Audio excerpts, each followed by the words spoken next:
Hello and welcome to the Joys of series from us good folks at Roguelike Start. The Joys of series is all about talking about some games that we adore and want to share that adoration with as many people as possible. We'll talk about everything from big AAA games, indie games, to even some browser games if the mood takes us. First up, let's talk about a game that looks generic as hell, but is in fact something rather special, at least to me. Few things are more overdone in video games as open worlds, survival, and zombies. There seemed to be a period immediately after the success of DayZ where you couldn't move for zombie survival games in huge, largely empty worlds. Many of these games never really achieved a level of polish one would hope from such a promising starting point, but that's just the way of the industry sometimes. State of Decay is by no means a perfect game. It is acutely flawed in places with loads of bugs and whatnot, but still charms me enough to call this one of my favourite games of the last 5 years or so. When I talk about State of Decay, I should really be a little more specific and say that it's actually the Breakdown DLC that is my favourite game.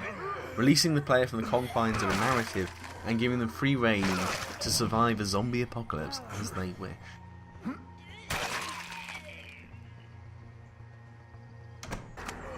Shit! You start alone in Breakdown, save for a few nearby zombies to harass you as you try to find your bearings. With only a few meagre possessions to your name, you must go into the valley and find other survivors. You trudge through the countryside trying to find a car to drive into town, but also to provide safety from the ever-roaming zombies that litter the way.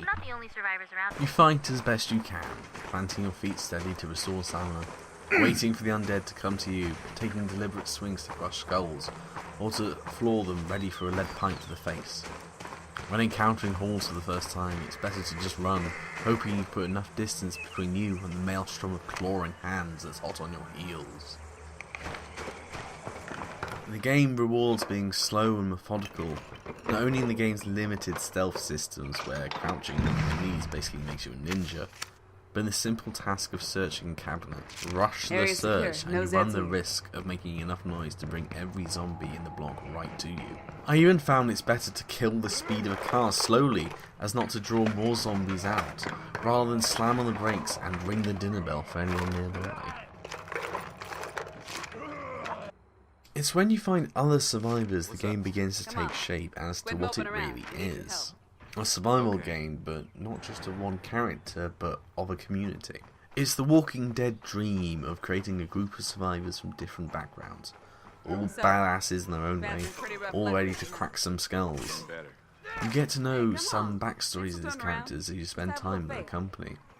Some were homebodies who never left the safety of their own four walls, while others are lapsed alcoholics. The stories they tell are little more than window dressing, but are pleasant, humanising touches, even if you do begin to hear the same stories again and again. Okay. There are also one or two features that I think that the game once had multiplayer at one point, with characters having a range of completely pointless emotes to use, which you'll only use if you want to shout "fuck you" to a zombie, which I often do. These emotes feel like a holdover from a different build of the game that the team at Undead Labs could never make work as well as they intended. There are a small quirk in the game that gives it a slightly shonky quality that only makes the game that little bit more different from the pack. As I said, they serve no purpose other than to create noise, but they're a fun oddity. Breakdown rarely gives you actual missions that need to be accomplished. You can ignore the cries for backup of the radio, or never look for that missing item needed to build the thing. After you've got the basics of food, medicine and ammunition, the game becomes less about community survival, and more about the tasks you set yourself.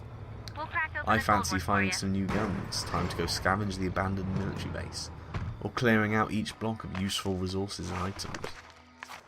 In this way, the game becomes a therapeutic checklist, ticking off your own personal goals as you go, coming up with new ones to add all the time.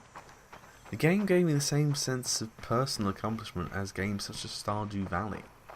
You never have to plant crops, go fishing or build that chicken coop in Stardew, but you do because you want to set yourselves your own goals.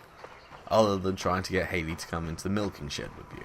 It's this self-made checklist making that has kept me coming back to State of Decay again and again when I need to feel familiar with something once more.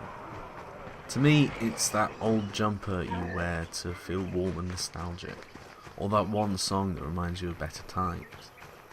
It's a solid, if not spectacular, game that will always have a place in my heart and on my computer. Alright, let's wrap that up. Holy shit, there's going to be a State of Decay 2. Well, I'm going to have to upgrade my PC. Oh, God forbid, get an Xbox One. Oof.